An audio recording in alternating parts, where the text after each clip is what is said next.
Recently, I was painting this portrait and somehow it reminded me of the time when I thought painting skin tones were challenging and frustrating. And that got me thinking, it didn't have to be that difficult. If only I knew the things that I know now. Painting skin tones would have been less frustrating and much easier. So today, I thought I would share some things that I wish I had known when I first started painting skin tones. Once we have a reasonably accurate drawing, the first step is to fill everything in one color. We can call this color our base skin tone, and we can add lighter or darker tones to create a beautiful painting. The color of the skin tone is actually just a desaturated orange. So, to choose the base skin tone, pick a desaturated orange color which is not too light but not too dark. Something like this. I'm happy with this base color, so we can move on to the next step, which is to add variations on top of this base.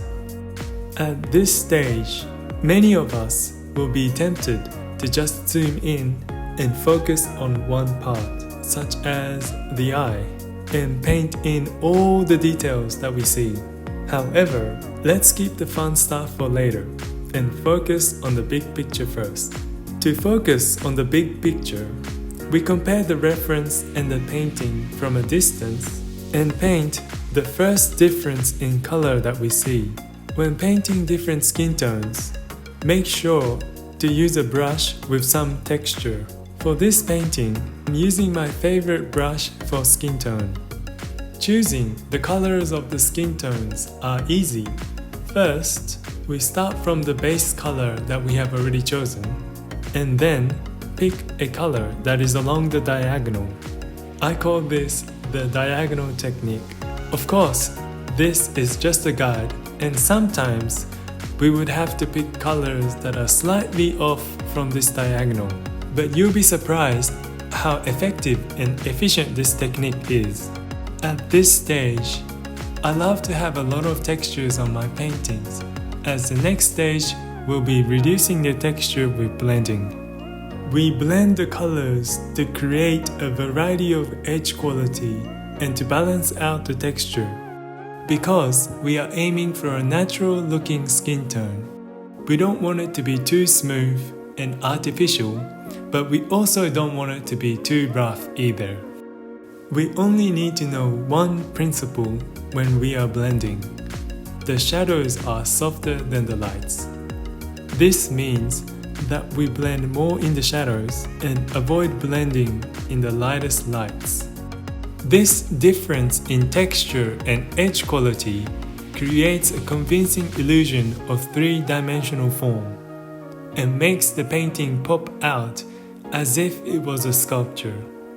After this stage, we have achieved accurate proportions, we have correct colors, and also successfully balanced texture and edge quality. The painting should look complete from a distance. So, it's time for the fun stuff, which is to add in the details. When adding details, we can zoom in and focus on one small area at a time, as we have already established the big picture, and all we need to do is to add the details within this framework. The amount of details that you want to include is up to you. The big picture is already working and looking beautiful. For this portrait, I added a few details in the eyes, the nose, and the mouth to make the painting a little more convincing. I left most of the painting untouched. We should try to add the details lightly so it works within this beautiful overall image. And that's it. I hope you found this tutorial somewhat helpful, and if you have made it this far, please consider hitting the like button. Thank you so much, and see you next time.